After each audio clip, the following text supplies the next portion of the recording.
সেই নবীর জামানা থেকে ওয়াজ চলছে না চলছে না? ওয়াজ চলছে। ওই তো নবীর জামানার থেকে ওয়াজ চলছে, তা উপকার দুটো হয়েছে। ওগুলো ভ্যানওয়ালা রিক্সাওয়ালা সারাদিন জন্টন খেটে খায়, চাল টাল কিনে দরিদ্র মানুষ ওরা দিচ্ছে। ওই জায়গায় যে কোটি কোটিটা লাইন দিলি হবে? আপনি বাড়িওয়ালা বিয়াই মনে করলেন তো ওদের আর ডেকে কি হবে?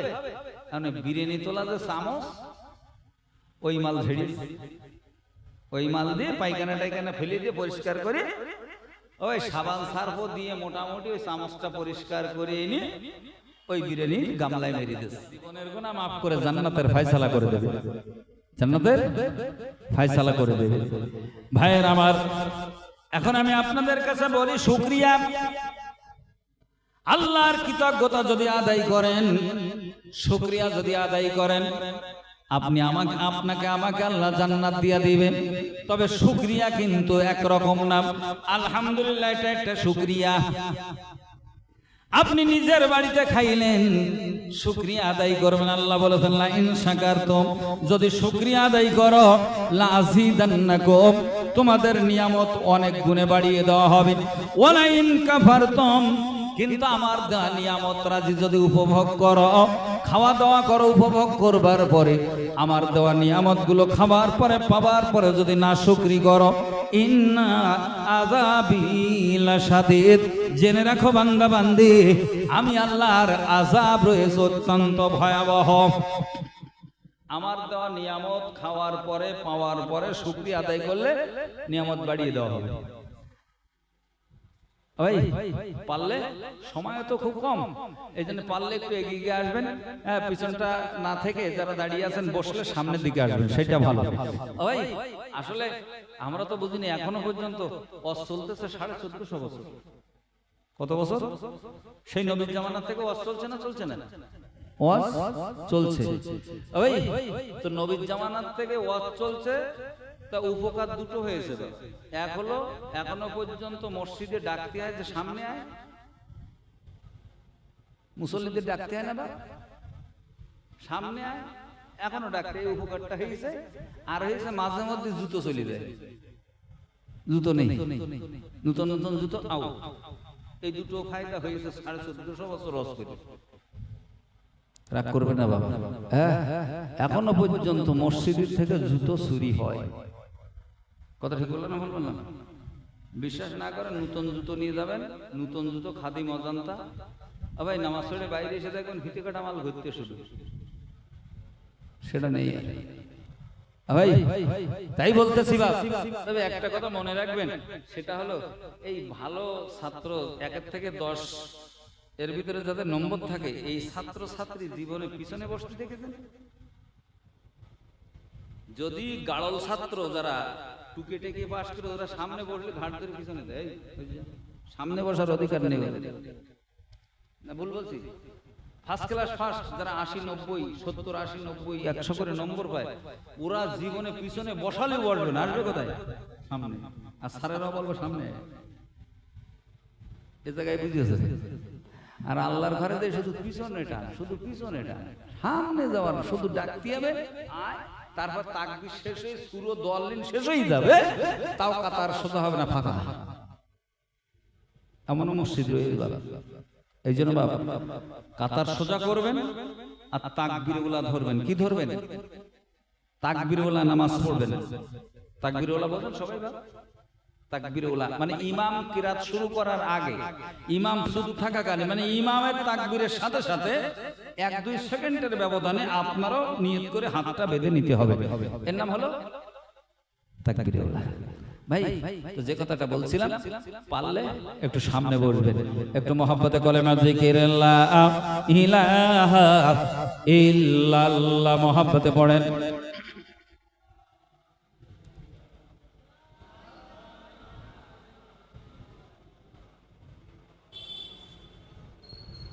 মুহাম্মাদুর রাসূলুল্লাহ, সবাই বলেন সাল্লাল্লাহু আলাইহি ওয়াসাল্লাম। ভাইয়ের আমার, এই পৃথিবীর জমিনে যা কিছু আল্লাহ দিয়েছে সব তো আল্লাহর দেওয়া নিয়ামত। গাড়ি বলেন, বাড়ি বলেন, সন্তানাদি বলেন, এমন করে স্ত্রী বলেন, ভাইয়ের আমার যা কিছু আছে, জমি জায়গা অর্থ সম্পদ, হালুয়া পোলোয়া কোরমা কালিয়া বিরানি, যা কিছু দুনিয়াতে আমরা উপভোগ করি সবই তো আল্লাহর দেওয়া বড় নিয়ামত। সন্তান একটা আল্লাহর দেওয়া বড় নিয়ামত। এটা আবার অনেককে আল্লাহ দেয় না, আবার অনেককে দেয়। কাউকে আল্লাহ ছেলে দেয়, কাউকে শুধু মেয়ে দেয়, আবার কাউকে দোনোটা দেয়। আল্লাহ বলেন আমি আবার কাউকে কিছুই দেই না, অনেককে আমি কিছুই দেই না। এটা এটা আল্লাহ কেন করেন তারও কারণ আছে। কেন করেন তারও অনেক কারণ আছে, সুযোগ পেলে বলবো। ভাইয়ের আমার, এখন আপনারা বলেন আল্লাহর দেওয়া যত নিয়ামত, এটা হলো দুই প্রকার। এক হলো খাওয়া যায়, আর এক হলো শুধু পাওয়া যায়। খাওয়া যায় হালুয়া পোলোয়া কোরমা কালিয়া, মাছ গোশত যা কিছু আছে যেগুলো খাওয়া যায় এগুলো এক প্রকার। আর এক প্রকার শুধু পাওয়া যায় কিন্তু খাওয়া যায় না। যেমন গাড়ি আছে, বাড়ি আছে, জমি আছে, জায়গা আছে। ভাইয়ের আমার, এগুলো শুধু পাওয়া যায়, খাওয়া যায় না। খিদে লেগেছে, ঘরের দোকান ইট খুলে খাবেন নাকি? তো খাওয়া যায় না, ওটা শুধু পাওয়া যায়। আর কিছু আছে খাওয়া যায়, তাহলে দুই প্রকার। ভাইয়ের আমার, যেগুলো খাওয়া যায় সেগুলো যদি নিজের বাড়িতে খান, নিজের বাড়িতে যদি খাওয়া দাওয়া করেন, আল্লাহর নবী বলেছেন খাওয়ার শেষে বলবা আলহামদুলিল্লাহিল্লাযী আত'আমানা ওয়া সাকানা ওয়া জাআলানা মিনাল মুসলিমিন। শুকরিয়া আদায় হয়ে গেল। যদি অন্যের বাড়িতে খান, শ্বশুর বাড়ি, মামার বাড়ি, খালার বাড়ি, ফুফুর বাড়ি, অন্যত্র বাড়ি ছাড়া যদি খান, তাহলে অবশ্যই খাওয়ার শেষে বলবেন আলহামদুলিল্লাহিল্লাযী আত'আমান আত'আমানি ওয়াসকিমান সাকানি ওয়া জাআলানি মিনাল মুসলিমিন। ভাইয়ের আমার, তাহলে শুকরিয়া আদায় হয়ে গেল। শুকরিয়া আদায় হয়ে গেল। ভালো, আমি বলেছি শুকরিয়া আদায় করলে জান্নাত। এইবার আসেন, ওই এটা গেল খাওয়ার ব্যাপার। এর আপনারা বলেন তো, এই টাকাটাও আল্লাহর নিয়ামত না? টাকা, সোনা, দানা, অর্থ সম্পদ এগুলো তো আল্লাহর দেওয়া নিয়ামত। ভাইয়ের আমার, আপনি লক্ষ লক্ষ টাকার মালিক, যদি আলহামদুলিল্লাহ মৃত্যুর আগ পর্যন্ত ডেলি যদি 10,000 বার বলেন, আল্লাহর কসম করে বললাম সম্পদের শুকরিয়া আদায় হবে না ততক্ষণ যতক্ষণ আপনি 100 টাকায় 2.5 টাকা দরিদ্রদের ভিতরে বিতরণ না করবেন যাকাত হিসাবে।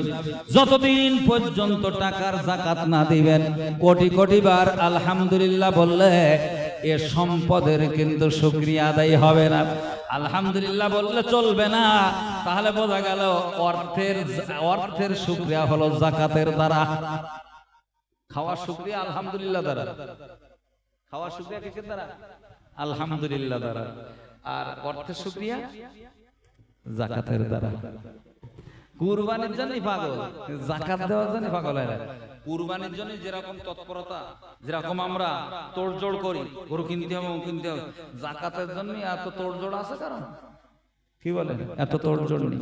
কিছু কিছু লোকের আছে খানিকটা শাড়ি, সায়া ব্লাউজ আর লুঙ্গি, ওই মাল কিনে রেখে, ওদেরও যাকাত আদায় হবে না। যারা শাড়ি আর লুঙ্গি দেয় ওদের যাকাত আদায় হচ্ছে না, হবে না। যদি বলেন কেন? আচ্ছা, যে যাকাত আপনি দেন ওই টাকাটা আপনার না গরিবের? আপনি দেন তাই পাবেন, না ওরা পাওনাদার? পাওনাদার তো। আচ্ছা, পাওনাদারের পাওনাটা আপনি টাকা দেবেন না শাড়ি কিনে দেবেন? টাকা দিতে হবে। আচ্ছা, যে শাড়িটা কিনেছেন, আল্লাহর নবী বলেন, দ্বীনের নবী বলেছেন, যেটা নিজের জন্য পছন্দ করো না অপরের জন্য তা পছন্দ করা যাবে না। নিজে যেটা পছন্দ করো অপরের জন্য সেটা পছন্দ করবা। তাহলে যে শাড়িগুলো তুমি কিনেছো, ও বড় লোক ভাই, ও গো যাকাত দেনেওয়ালা ভাই, শুনে রেখে দাও, যে শাড়ি তুমি কিনে রেখেছো ওই শাড়ি তোমার বউরে দিলে পরবে বলে মনে হয়, তোমার ধরে ওজন সেটা দিবে, ওই কথা ঠিক নেই। রাগ করবে না। তাহলে যে শাড়িটা তোমার স্ত্রী পরবে না, সে শাড়ি তুমি পরের বউর জন্য পছন্দ করে কিনেছো, তোমার তো লজ্জা থাকা দরকার। অথচ টাকাটা তাদের, টাকাটা তাদের টাকায় তারা কি কিনবে তারা বসবে, তুমি বুঝবার কে? ঘটনা বোঝা যায়নি? এই জন্য যারা শাড়ি দেয়, লুঙ্গি কিনে দেয়, এ কেদারাতি পরের টাকায় সর্দারি পোদ্দারি করা তোমার দরকার না। তারকে টাকাটা দাও, তারা কি কিনবে না কিনবে তারা বুঝবে। টাকা দিলে তাদের ঠকানো হয়, গরিবকে ঠকানোর অধিকার তোমাকে দেওয়া হয়নি। আমার টাকায় আমি ঠকবো? ওই একজন গরিব মানুষ, আপনার সম্পদে তার অধিকার আছে, হক রয়েছে, অধিকার রয়েছে। আপনি ধরে নিন আমি রিজাউল করিম, গরিব মানুষ আমারে লুঙ্গি দিয়েছে 800 টাকা করে দাম। মৌলানা মানুষ গরিব, তার একটু দামি লুঙ্গি দেই। তা 800 টাকা দামের লুঙ্গি দিয়েছে, তাহলে 800 টাকা তো দোকানদার নিয়েই নেছে। এই 800 টাকার লুঙ্গি এসেছে আমার অন্তত 20 জায়গা থেকে 20 খানা। আচ্ছা, তা আমি না 4 খানা পরবো, 16 খান তো ব্যস্ত। আচ্ছা, 800 টাকা করে কিনবে, কেউ কিনবে, প্রতি লুঙ্গিতে তোমার 100-200 টাকা লস হবে। কি করবো? দিতে হচ্ছে। তাহলে আমার টাকায় যে লুঙ্গি কিনে আমারে লস খাওয়াইছে, এই অধিকার বড় লোক তোমার কে দিয়েছে? টাকা দিলে তো এই লসটা আমার হতো না। টাকা দিলে এই লসটা তো গরিব মানুষ খেত না, এদের হতো না। এই জন্য যাকাত দিতে হবে কি দিয়ে? শাড়ি দিয়ে না লুঙ্গি দিয়ে? টাকা দিয়ে। ফিতরা দিবেন কি দিয়ে? টাকা দিয়ে। কারণ চাল দিয়ে ফিতরা দিচ্ছে, কারো সরু, কারো ডায়ার, কারো টায়ারের চাল এক থলের ভিতরে রাখলি মোট মিলিয়ে হাফ দাম, মোট মিলিয়ে হাফ দাম। এ ঠকাতে তোমার কে বলে? টাকা দাও। এইবার ফিতরা কত তা নিয়েও ঝামেলা। আন্দি ফিতরা তুমি দিয়ে পারলি হলো, মিনিমাম একদম সর্বনিম্ন যে চার্জ সে হলো 3 কিলো গমের দাম। সে কি 3 কিলো গমের দাম, কিংবা 1.5 কিলো, 1.5 কিলো আটার দাম 1.5 কিলো, 3 কিলো আছে, 1.5 কিলো আছে, বিভিন্ন মাপ আছে। 1.5 কিলো গমের দাম দিতে পারে। 1.5 কিলো গম আর কত? 35 টাকা। 1.5 কিলো আটা কত? 60 টাকা। ভালোটাই ধরল। এটা হলো একদম মিনিমাম। এটা কি সর্বনিম্ন? ওগুলো ভ্যানালা, রিক্সাওয়ালা সারাদিন জনটন খেটে খায়, চাল টাল কিনে দরিদ্র মানুষ ওরা দিচ্ছে। ওই জায়গায় যে কোটিপতিটা লাইন দিলি হবে? হ্যাঁ, কিসমিসের দাম লেখা রয়েছে, যেখানে লেখা রয়েছে 1.5 কিলো গম, সেই জায়গায় লেখা রয়েছে 3 কিলো কিসমিসের দাম দাও, 3 কিলো পনিরের দাম দাও, 3 কিলো 3 কিলো খেজুরির দাম দাও।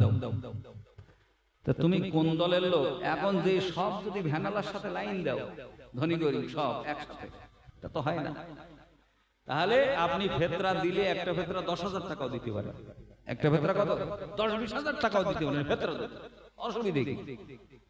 আর ওই যে লেখা আছে ওটা হলো ওর নিচে আর নামা যাবে না, ওর নিচে আর নামা যাবে না, উপরে আপনি যত দিয়ে পারেন দিতেই থাকবে। এখন সব যদি লাইন দেয় 1.5 কিলো গমে, তো গরিব মানুষ কিছু পাবে? ওতে আবার কেটিয়ে কুটিয়ে যাচ্ছে, ভাগ করি। তবে একটা ক্ষেত্রে একজনকে দেওয়া উত্তম, কয়েকজনকেও দেওয়া বৈধ। তবে একজনকে দেওয়া কি উত্তম, একজনকে দেওয়া উত্তম। এই কাজটা আমরা করব, যাতে গরিব কিছু পায়, এই চেষ্টাটা করেন। গরিব মানুষ, মিসকিন মানুষ তারা যেন একটু বেশি পায়, এই চেষ্টাটা আমাদের করতে হবে। এখন শুকরিয়া সম্পর্কে বলছিলাম, মাথায় রাখবেন ভাইয়ের আমার। তাহলে অর্থের শুকরিয়া দিতে হবে যাকাতের দ্বারা। যাকাত দিয়ে দিলে শুকরিয়া অটোমেটিক্যাল আদায় হয়ে গেল। তাহলে সমাজে এমন করে শরিয়াতে যাকাত দেওয়া, এমন করে ইসলাম শরিয়াতের, ইসলাম ধর্মের একটা খুঁটি যাকাত দেওয়া, তাহলে এটা শুকরিয়া হলো। এবার আপনারা বলেন, আল্লাহ কিছু নিয়ামত দিয়েছে ভাইয়ের আমার, যা কিনতে পাওয়া যায় না। ভাইয়ের আমার চোখ দিয়েছে আল্লাহ, কান দিয়েছে, হাত দিয়েছে, পা দিয়েছে, এগুলো তো আল্লাহর দেওয়া বড় নিয়ামত। একটা লাইট যদি নষ্ট হয়ে যায়, দুনিয়ার লাইট নষ্ট হলে বাজারে যে মেকারের কাছ থেকে সারাই করা যায়, কিন্তু একটা চোখ যদি নষ্ট হয়ে যায়, পৃথিবীর কোনো কেউ এই চোখটা লাগায় দিতে পারবে না। যদিও দেয়, চোখে দেখা যাবে না, পাথরের চোখ হবে। তাহলে একটা চোখের কত দাম? এ তো মাংনা দিয়েছে আল্লাহ, চোখটা তো মাংনা দিয়েছে। এই দুটো পা, এই পাঁচ চাইতে দামি কোনো গাড়ি পৃথিবীতে আজও হয়নি, আর হবে না। ভাই কোটি টাকা দাম, কোটি টাকা দাম BMW, আছে না গাড়ি কোটি কোটি টাকা দাম। আচ্ছা শ্বশুর বাড়ি যাচ্ছেন BMW চড়ে, সামনে যেয়ে দেখা যাচ্ছে একটা খাল, বাঁশের সাঁকো দেওয়া, বাঁশ দিয়ে একটা সাঁকো তৈরি করা। আচ্ছা ওখানে BMW যাবে, ওমাল ফেলে রেখে এখন চলবে লেগ অ্যান্ড ডব্লু, পা দিয়ে। আচ্ছা মাউন্ট এভারেস্টে কোন BMW উঠতে বেরিয়েছে? উঠেছে কি লেগ অ্যান্ড ডব্লু, এই পা ছাড়া মাউন্ট এভারেস্টে উঠতে পারেনি। তাহলে একটা BMW চেয়ে দুটো পায়ের মূল্য বেশি না কম? একটা যদি হারিয়ে যায় সারা পৃথিবীর কোন শোরুম থেকে পাওয়া যাবে? তাহলে এগুলো মাংনা দেশে তো নাকি? ভাইয়ের আমার, একটা সাইকেল কিনলে বছরে 3 বার সার্ভিস করতে হয়, অয়েলিং টয়েলিং করতে হয়, কয়টা গিরো কাটন আছে একটা সাইকেলে? বেশি গিরো কাটন, 2 চাকা একটু রয়েছে, ঘাড়ে একটু রয়েছে হ্যান্ডেল ঘুরবার জন্য, এই তো। কিন্তু মহান আল্লাহ বলেন এমন করে 206 খানা হাড় আর 360 জোড়া দিয়া বল বেয়ারিং লাগাইয়া আমি আল্লাহ তোরে সৃষ্টি করেছি, বানিয়েছি 206 খানা হাড়, আর এমন করে গিরো রয়েছে, জোড়া রয়েছে, এমন করে 360টা। জীবনে সার্ভিস করা লাগে না, তেল মোবিল যা কিছু সবই আমি আল্লাহ দেই। কিন্তু যদি না দিতাম, যেমন সাইকেলে গিরিশ না করলে, মোবিল না দিলে কটকট কটকট করে না, করে না? তাহলে 360টে ওই রকম বল বেয়ারিং জায়গা যদি গিরিশ আমরা দিতে হইতো, কত খরচ ছিল বলেন? দেখছে কে? আল্লাহ। দেখেন আঙ্গুলে প্রত্যেকটা কত সুন্দর। আচ্ছা আঙ্গুলগুলো যদি গিরো না দিন, ফোল্ডিং না দিন, সোজা দিত, চামচ পায় না, মাল খাওয়া যেত কিছু, এইরকম করে কিভাবে দিতেন তা আল্লাহই জানে। কি সুন্দর করে দেখেন। হ্যাঁ রাগ করবেন না। তারপরে খাওয়ার জন্য কোন হাত? ডান হাত। আর ভাই ময়লা জায়গায় ব্যবহারের জন্য বাম হাত। এই হাত দুটো চামচ, হাত দুটো কি চামচ, একটা খারাপ জায়গায় ব্যবহার হবে, একটা ভালো জায়গায় ব্যবহার হবে। ওই এর আপনারা বলেন, ছোট্ট করে বলি, এই বিয়াই এসেছে, বিরিয়ানি রান্না হয়ে গেছে। বিয়াই আসলে অনেক সময় বিরিয়ানি হয় না, খেতে বসেছেন 2 বিয়াই দুপুর বেলায়, হঠাৎ করে বাড়ির একটা ছোট্ট বাচ্চা হামাগুড়ি দিয়ে সে একদম খাওয়া দাওয়া হচ্ছে, ওই কোন পায়খানা করে দিয়েছে। বাচ্চা মানুষের হুঁশতাল আছে? ওই বাড়ির মহিলারা কাজে ব্যস্ত, মাটা সব কাজে ব্যস্ত রান্নাঘরে, তো আপনি বাড়িওয়ালা বিয়াই মনে করলেন তো ওদের আর ডেকে কি হবে, মানে বিরিয়ানি তোলা যে চামচ, ওই মাল ঝেড়ে, ওই মাল দিয়ে পায়খানা টাইখানা ফেলে দিয়ে পরিষ্কার করে ওই সাবান সার্ফ দিয়ে মোটামুটি ওই চামচটা পরিষ্কার করে এনে ওই বিরিয়ানি গামলায় মেরে দিয়েছে। আচ্ছা অত তো আর কিছু নেই, ভালো করে পরিষ্কার করে নিয়ে ডেটল টেটল দিয়ে একদম মনে ধুয়ে মুছে একদম, হ্যাঁ সবকিছু করে এনে যদি দেয়, আচ্ছা ওই চামচ দিয়ে বিরিয়ানি কাটাই খাওয়া যাবে? ফাজিলুল্লাহ বলতে হবে হ্যাঁ না না না, খাবেন কেউ? খাওয়া যাবে, তা আপনি খাবেন? খাবেন না। আমার বলার উদ্দেশ্য, চামচটা এত সুন্দর করে পরিষ্কার করা হলো, কোনো ময়লা নাই। এখন যদি রুচি না কুলোয়, আপনি যদি ওই চামচে না কাটান, ঘেন্না আপনার লাগবে, আপনি খাবেন না। মহান আল্লাহ বোঝাতে চায়, চামচ দিলাম 2টা, একটা ময়লা পরিষ্কার করার জন্য। এখন ভাইয়ের আমার, চামচ যদি ভালো করে ধুইলে তা দিয়ে যদি বিরিয়ানি তুলে না খাওয়া যায়, তাহলে বাহাত নামের এই চামচ যেটা দিয়ে পায়খানা পেশাব পরিষ্কার করা হয়, এতে যতই সার্ফ সাবান দাও, এই বাম হাত দিয়ে কিছু খাওয়া যাবে বলে মনে হয়? এখন এই বাহাত দিয়ে সকালবেলা চার দোকানে খাচ্ছে না, নুটি চিবচ্ছে, বিস্কুট চিবচ্ছে, তাহলে বোঝা গেল কি এর রুচিবোধ বলে কিছু নেই। হাগা চামচ, হাগা পরিষ্কার করা চামচ দিয়ে খায়। আরে খায় কারা? বাদর। বাদর জীবনে ডান হাতে খায় না। বাদর কোন হাতে খায় না? বলেন ডান হাতে বাদর খায় না। আপনি কিছু দিবেন, হারাম করে ডান হাত রয়েছে, অথচ সেটা ডান হাতটা গুটিয়ে বাম হাত দিয়ে নেবে। এরকম বাদর মার্কা মুসলমান আছে না? নেই? এই লজ্জা যদি থাকে, তাহলে গু ফেলানো হাত দিয়ে আমরা জীবনে আর খাবো না, মনে থাকবে তো? হ্যাঁ, তাহলে বোঝা গেল এই লোকটা এমনি রুচিবোধ দেখায়, এমনি পরিষ্কার পরিচ্ছন্নতা অত বাম হাতে খায়। এটা হলো পায়খানা পরিষ্কার করা হাত, তুমি সেই হাত দিয়ে খাও। তোমার তো কাণ্ডজ্ঞান থাকা দরকার। রাগ করছেন না তো? এই জন্য মুসলমান খাবে কোন হাতে? ডান হাতে। ডান হাতে খেলে তার বরকত আছে। হ্যাঁ, যে হাত, তাহলে দুটো হাত কেন আল্লাহ দিয়েছে? কথাগুলো বুঝতে হবে। তাহলে এই যে নিয়ামত আল্লাহ দিয়েছে, নাক, কান, হাত, পা, যা কিছু আল্লাহ দিয়েছে, বিরাট দামি না? বা সারা পৃথিবী বিক্রি করে দিলে একটা পা দিতে পারবে কেউ? দেবে? সে পা দেখলে ভয় লাগে, বলতে পালাই কি তার ঠিক নেই। যে পা একখান দেবে সে কি দিয়ে জুতির পা আলগা করা যাবে না। ভাই তাহলে বোঝা গেল এই অমূল্য সম্পদ। তাহলে অমূল্য সম্পদ যদি এটা আপনাকে আল্লাহ মাংনা দেয়, এর যাকাত দিতে হবে না?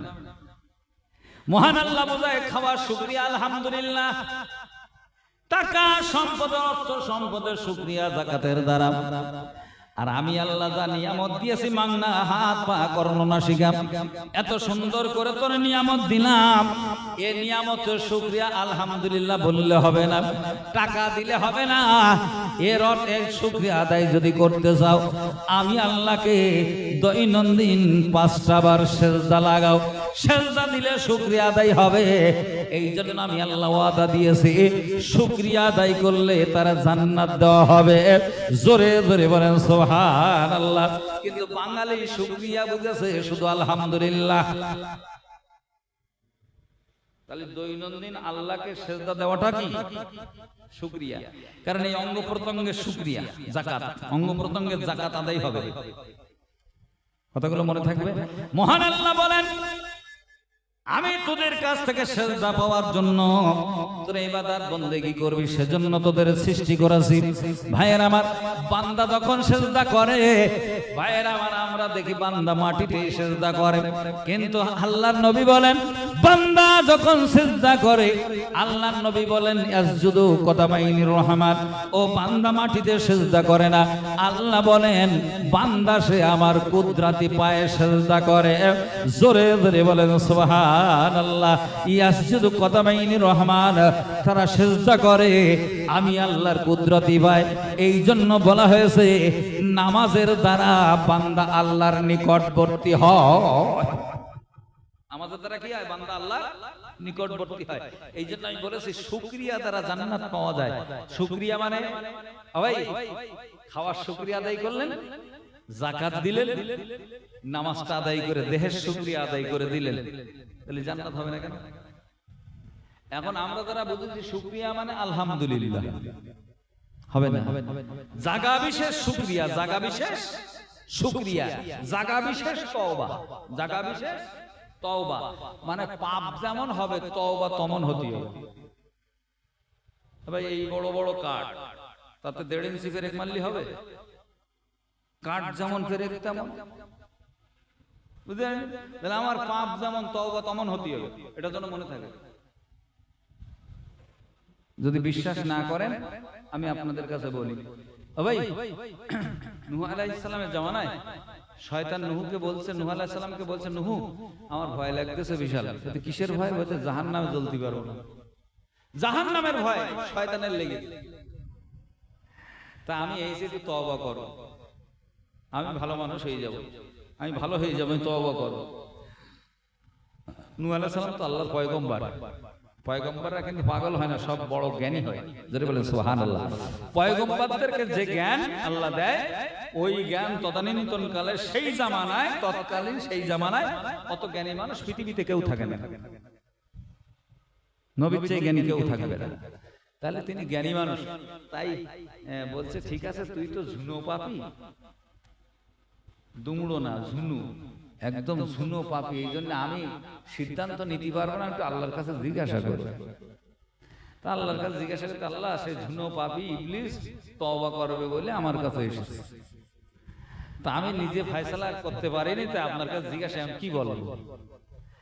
তা আল্লাহ বলছে সে যদি তওবা করতে চায় তা আস্তাগফিরুল্লাহ পড়লি তো হবে না, ওর পাপ অন্য রকম। কারণ আমার হুকুম অমান্য করে আদমকে সেজদা করিনি, এই জন্য ও যদি এখন তওবা করে আস্তাগফিরুল্লাহ রাব্বি মিন কুল্লি যামবি ওয়া আতুবু ইলাইহি, হবে না। ওর তওবা হলো সেজন্য আদমের কবরে দিয়ে সেজদা দেয়। ওইটাই তওবা। আদমের কবরে দিয়ে সেজদা দেওয়াটাই তওবা। ভাই ইবলিসকে নূহ আলাইহিস সালাম বলেছে, দেখো তুমি আস্তাগফিরুল্লাহ পড়লি হবে না, আল্লাহ বলেছে তোমার তওবা হলো আদমের কবরে দিয়ে সেজদা দেওয়া। তো ইবলিস উত্তরে বলতে, নূহ তোর আল্লাহর বোঝা দরকার ছিল, যারা জ্যান্ত বেলায় সেজদা করিনি মরে যাওয়ার পর তারা সেজদা দেবো? জ্যান্ত বেলায় তারা সেজদা করলাম না, আর মরিয়ে লাশ হয়ে শুয়ে আছে সেখানে সেজদা করো, তোর আল্লাহর বোঝা উচিত ছিল। কত বড় বুঝতে এই ঘটনা দ্বারা বোঝা গেল পাপ অনুযায়ী তওবা হবে, পাপ অনুযায়ী তওবা। যেখানে সেখানে আস্তাগফিরুল্লাহ পড়বেন আর গুনাহ মাফ। আমি ছোট্ট করে বলি বাবা, আমি যাচ্ছি বাড়িতে, এখান থেকে ধরে নেই যেতে যেতে দেখি বেলেঘাটা ওই মোড়ে 500 টাকার বান্ডেল এরকম মোটা একজন গুনতেছে আলোর সামনে দাঁড়িয়ে। দেখে আমার লোভ হয়েছে, ড্রাইভারে বললাম একটু আস্তে করে সাইড দিয়ে যায়, আর পাল্টে জায়গায় তার আমি হাতটা বাড়িয়ে টাকার বান্ডেলটা নিল, তো বুঝতে পারি যে এরকম হবে নিয়ে বলতে শুধু চালা বাম্পারটা টপকে এমন টান মেরে তো কিছু নেই, মোটরসাইকেল দাঁড়িয়ে হাই এখান থেকে ওই আপনার মেটি আর বেড়েল ব্রিজের উপরে উঠে হাত তুলে বলতেছে আস্তাগফিরুল্লাহ রাব্বি মিন কুল্লি যামবি ওয়া আতুবু ইলাইহি লা হাওলা ওয়ালা কুওয়াতা ইল্লা বিল্লাহ। আল্লাহ যা হবার হয়ে গেছে, লাখ টাকা ছেড়ে আস্তাগফিরুল্লাহ, লাখ টাকা ছেড়ে দিয়ে আস্তাগফিরুল্লাহ, আল্লাহ যা হবার হয়ে গেছে তুমি মাফ করে দাও। আচ্ছা এর মতন আস্ত হারামি আর আছে মানে ও তওবা হবে? তাহলে বোঝা গেল পাপ যেমন তওবা তেমন হবে। ভাইয়ের আমার, আমি বোঝাতে চাইছি বাপ তওবা করলে গুনাহ মাফ হয়, তবে গুনাহ অনুযায়ী তওবা করা লাগবে। ভাই কথাটা যেন মাথায় থাকে। আমি আসতেছি ফাজিলপুরে ওয়াজ করতে, অন্ধকার আচ্ছন্ন অবস্থা বাবা, আলো ছায়ার ভিতর দিয়ে আসতে আসতে কাদার ভিতরে পা ঢুকে গেছে। আমি প্রথম ভেবেছিলাম কাদা, ছেলেরা লাইট নিয়ে গেল বাবা, মারার পরে দেখা গেল পাশের বাড়ির লোকেরা পায়খানা চেম্বার ছেড়ে বাবা রাস্তার কিনারায় গর্ত করে রেখে দিয়েছিল। আলো ছায়ার ভিতরে বুঝতে না পেরে পা সেখানে ঢুকেছে হাঁটু পর্যন্ত, ঢুকতেই পারে। ছেলেরা হাত জোড় করে হুজুর বেলাইন হয়ে গেছে, যা গেছে গেছে, মনে কিছু করবেন না, আমরা পানি নিয়ে আসতেছি। ও ভাই 10 কলসি পানি নিয়ে গেছে, আমার পা ধোয়া যে ঠেলতেছ খুব, কিন্তু আমি ওই পায়খানার ওই গর্ত থেকে পা তুলিনি। এবার আপনারা বলেন, গর্তের ভিতরে যদি পায়খানায় নোংরার ভিতরে পা থাকে আর 10 কলসি পানি যদি ঢেলিয়ে দেয় ছেলেরা, আচ্ছা এতে নোংরা যাবে না হাঁটুর থেকে কুকসিটি উঠবে? বলেন গাঢ় মাল ছিল হাঁটুর নিচে, তো ঝোল হয়ে তো কুকসি কোমর টোমর সব শেষ। কি বলেন? তাহলে উচিত হলো ময়লা যাবে, তবে তার আগে আমাকে পাটা নোংরা জায়গা থেকে বের করে রাখতে হবে, তারপর পানি ঢাললে তো যাবে। ভাইয়ের আমার, পৃথিবীর নোংরা পানিতে যায়, কলের পানি, খালের পানি, বিলের পানি, নদীর পানি, এমন করে পানি ঢাললে দুনিয়ার নোংরা চলে যায় বাবা, পরিষ্কার হয়। কিন্তু কোন একটা জঘন্য নোংরা, এর জন্য খাল বিলের পানি, নদীর পানি চলে না। এর জন্য আল্লাহ দিয়েছে তওবার পানি, এ পানি ঢাললে গোনা সাফ হয়ে যায়, কিন্তু শর্ত হলো নোংরা থেকে পাটা টেনে বের করতে হবে, সরিয়ে আসতে হবে। ভাইয়ের আমার, তাসও পিটাইবা, এমন করে সেখান থেকে বের হবা না, তুমি মুখি বলবা আস্তাগফিরুল্লাহ, কোনো কাজ হবে না।